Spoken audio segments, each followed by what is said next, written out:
Hello students, welcome back to our YouTube channel. आज हम start करने जा रहे हैं मटेरिया मेडिका सीरीज़ का लेक्चर नंबर 37।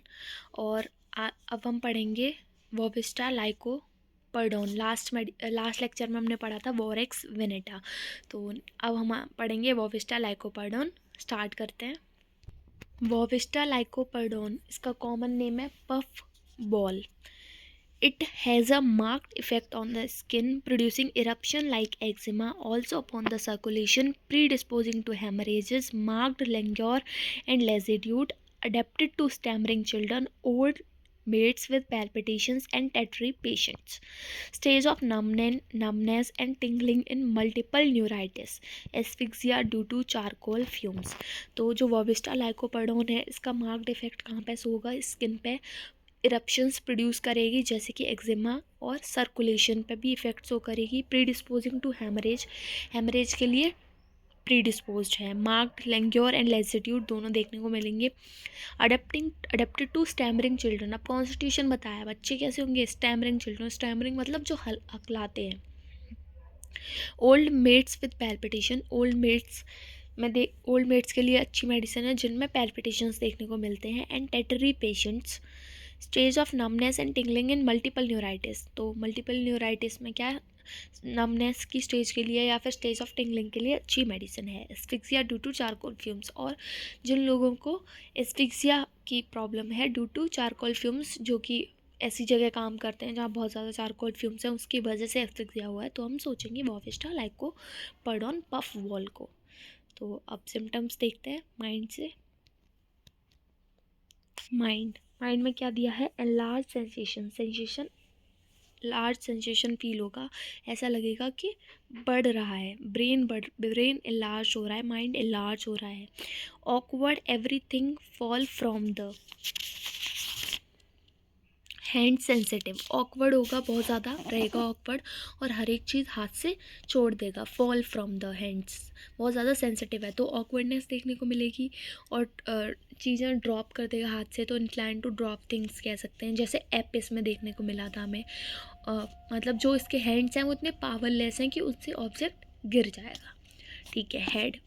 हेड में क्या है? Sensation as if head was enlarging, especially the occiput. Head ऐसा लगेगा कि एनलार्ज हो रहा है, स्पेशली क्या? ऑसिपिट। डिस्टेंसिव हेडेक देखने को मिलेगा। वर्ड्स अर्ली मॉर्निंग में वर्स हो जाएगा ओपन ईयर से, और लाइंग डाउन से इन सब से बढ़ जाएगा। डिस्चार्ज फ्रॉम द नोज से जो डिस्चार्ज होगा वो कैसा होगा? स्ट्रिंगी होगा, टफ होगा, डल होगा। ब्रूस्ड पेन देखने को मिलेगा ब्रेन में। स्ट्रैमरिंग देखने को मिलेगी। स्ट्रैमरिंग और किस मेडिसिन में देखने को मिलेगी? स्टेमोनियम में और मर्क्यूरियम। ठीक है। स्कैल्प में इचिंग होगी। वर्स किससे होगा? वॉर्म से। सेंसिटिव है और तब तक खुजली करेगा जब तक सोर नहीं हो जाती। तो हमने अभी क्या देखा कि हेड में कि एक तो हेड सेंसेशन इलाज हो रहा है, उसके बाद डिस्टेंसिव हेडेक देखने को मिल रहा है जो कि अर्ली मॉर्निंग ओपन ईयर लेटने से बढ़ जाएगा।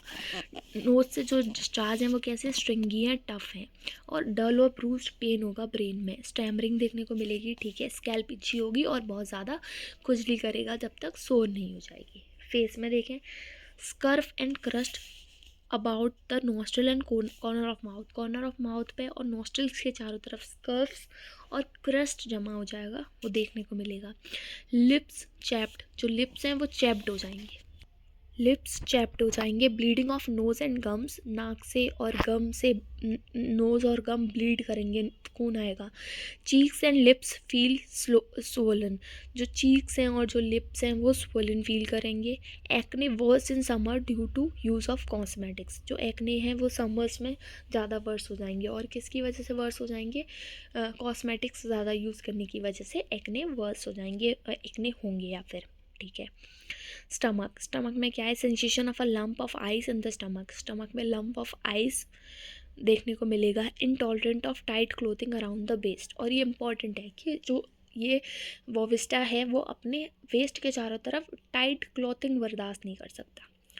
और इसके दो जो हमने हेड में पढ़े, फेस में पढ़े जो सिम्टम्स, वो एक जनरल सिम्टम है कि जो भी म्यूकस मेम्ब्रेन से जो भी डिस्चार्ज है या फिर जो भी नोज से जो डिस्चार्ज है वो बहुत ज़्यादा टफ होगा, स्ट्रिंजी होगा। मतलब स्ट्रिंगी हमने पढ़ा था, टफ, स्ट्रिंगी और टेनेसियस। तो ये इंपॉर्टेंट फीचर है इसका।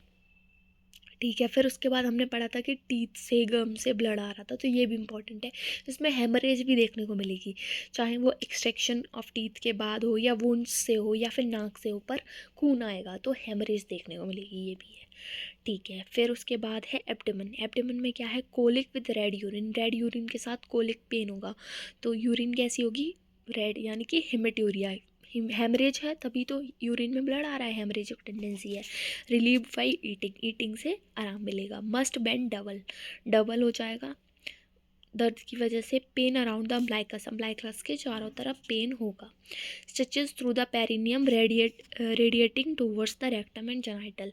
पेरिनियम में स्टिचेस फील होंगे और जो कि रेडिएट करेंगी कहाँ तक, रेक्टम और जेनाइटल्स तक।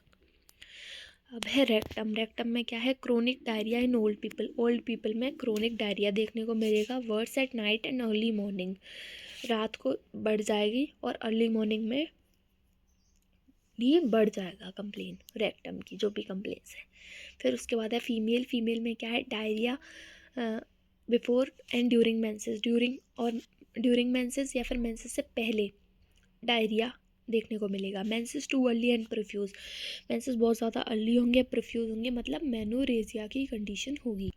वर्स एट नाइट, रात को दिक्कत वर्स हो जाएगी, बढ़ जाएगी। वॉलप्चस सेंसेशन देखने को होगा। वॉलप्चस सेंसेशन होता है मतलब जो सेक्सुअल डिज़ायर्स होती हैं, तो जो अच्छा होता है, मतलब कह सकते हैं वो वाला। Leucorrhoea acrid thick tough greenish follows menses.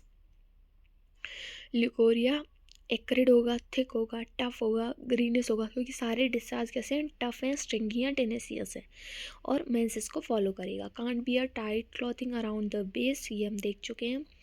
Menses फिर है उसके बाद traces of menses between mensuration. Mensuration के बीच में ट्रेसेस ऑफ मेंसेस देखने को मिलेंगे, मतलब मेट्रोरेजिया की कंडीशन है ऐसा वाला। ठीक है। सोरनेस इन प्यूब्स ड्यूरिंग मेंसेस, मेंसेस के टाइम पे प्यूबिक प्यूब्स में सोरनेस रहेगी, मेट्रोरेजिया है। और पेन ओवेरियन सिस्ट के लिए अच्छी मेडिसिन है। ठीक है। फीमेल में हमने देख लिया मेंसेस सबसे इम्पॉर्टेंट थे, तो जो फ्लो है वो रात को हो रहा है, डे टाइम में नहीं हो रहा। और डायरिया और बिफोर और ड्यूरिंग मेंसेस डायरिया देखने को मिलेगा। और फ्यू बिटवीन द पीरियड्स में ओकेजनल सो हो जाएगा मेंसेस का। एवरी 2 वीक्स में डार्क और क्लॉटेड मेंसेस देखने को मिलेंगे, मतलब इरेगुलर मेंसेस हैं। और बियरिंग डाउन सेंसेशन है सीपिया की तरह। तो ये थी फीमेल। अब है extremities. Great weakness of all joints, सारे जॉइंट्स की जॉइंट्स में वीकनेस देखने को मिलेगी, वेरीनेस देखने को मिलेगी। क्लमजी विद हैंड्स के साथ क्लमजी है। ड्रॉप थिंग फ्रॉम हैंड, हाथ से चीज़ें गिरा देगा, मतलब जो हाथ और पैर हैं वो इतने, उनमें इतनी ज़्यादा वेरीनेस है, इतना थका फील करता है कि पावरलेस फील करता है एकदम। Weariness of hands and feet दोनों देखने को मिलेगी। स्वेट इन एक्सेला, अब ये इंपॉर्टेंट सिम्टम है क्योंकि अलग है, डिफरेंट है। तो स्वेट आएगा एक्जिला में, सबको ही आता है, पर यहाँ अलग क्या है, स्मेल लाइक अनियन, अनियन जैसी स्मेल आएगी उसमें। बॉविस्टा का जो स्वेट होगा एक्जिला में उसमें अनियन जैसी स्मेल आएगी, इसे याद रखना है। टिप्स ऑफ कॉकिक्स इचेस इंटॉलरेबली, ये भी इंपॉर्टेंट सिम्टम है कि कॉकिक्स जो स्किन है उसमें लिख सकते हैं हम इसको कि जो कॉकिक्स की जो टिप है वहाँ पर इंटॉलरेबल इचिंग होगी। Moist eczema on the back of hand है, हाथ के पीछे मॉइस्ट एक्जिमा देखने को मिलेगा। Itching in feet and legs, feet और लेग्स में इचिंग होगी। Edema in joints after fracture के बाद जॉइंट्स में एडिमा देखने को मिलेगा। अब है स्किन में क्या है, blunt instrument leave deep impression on the skin. अब ब्लंट इंस्ट्रूमेंट से अभी अगर कुछ हुआ है कोई भी चीज़, तो उससे जो स्किन है उस पर डीप इम्प्रेशंस देखने को मिलेंगे। Urticaria on excitement with rheumatic lameness, palpitations और डायरिया। एक्साइटमेंट जब होगा तो अर्टिकेरिया हो जाएगा उस पर्सन को। उसके साथ साथ रूमेटिक लेमनेस देखने को मिलेगी, पैल्पिटेशंस देखने को मिलेंगे और डायरिया देखने को मिलेगा। ठीक है। इचिंग होगी, गेटिंग वार्म, जैसे ही वार्म होगा वैसे ही इचिंग होगी और तब तक हो जाएगा जब तक पार्ट रॉ या सोर ना हो जाए। ठीक है, ये हम देख चुके हैं। एक्जिमा देखने को मिलेगा, मॉइस्ट होगा, फॉर्मेशन ऑफ थिक क्रस्ट का फॉर्मेशन हो जाएगा, pimples cover the entire body, पूरी बॉडी पे पिंपल्स हो जाएंगे, स्कर्वी, हेर्पेटिक इरप्शंस देखने को मिलेंगे, प्रूराइटिस एनाई बहुत ज़्यादा इचिंग है, intolerable, urticaria on waking up in the morning, worse from bathing से भी अर्टिकेरिया हो रहा है और सुबह जल्दी उठने पे भी अर्टिकेरिया हो रहा है, पेलाग्रा की कंडीशन है। तो ये थे सिम्टम्स किसके, वॉविस्टा लाइको पर्डोन के, ठीक है। रिलेशनशिप देख लेते हैं, वॉविस्टा एंटीडोट टार एप्लीकेशन को एंटीडोट करता है bovista, suffocation from gas after rhus tox in chronic urticaria के लिए अच्छी मेडिसिन है रस्टॉक्स के बाद। और अगर गैस से सफोकेशन हमने देखा था, चारकोल फ्यूम्स से अफेक्शंस हो रहा था, तो उसके लिए तो ये अच्छी मेडिसिन है। तो ये थी वॉविस्टा लाइकोपर्डोन। अगर आपको वीडियो पसंद आई हो तो लाइक करें और चैनल को सब्सक्राइब करें, और कोई भी क्वेरी है तो कमेंट सेक्शन में पूछ सकते हैं, और किसी भी और टॉपिक पे, होम्योपैथी के किसी भी और सब्जेक्ट पे अगर आपको वीडियो चाहिए तो आप कमेंट में बता सकते हैं। और चैनल को सब्सक्राइब ज़रूर करें, क्योंकि बी के बाद सी सीरीज़ स्टार्ट करूँगी मैं, और वो फिर इस बेसिस पे कि कितने लोग इंटरेस्टेड हैं देखने में, वरना बी सीरीज़ पे मैं एंड कर दूँगी। Thanks for watching.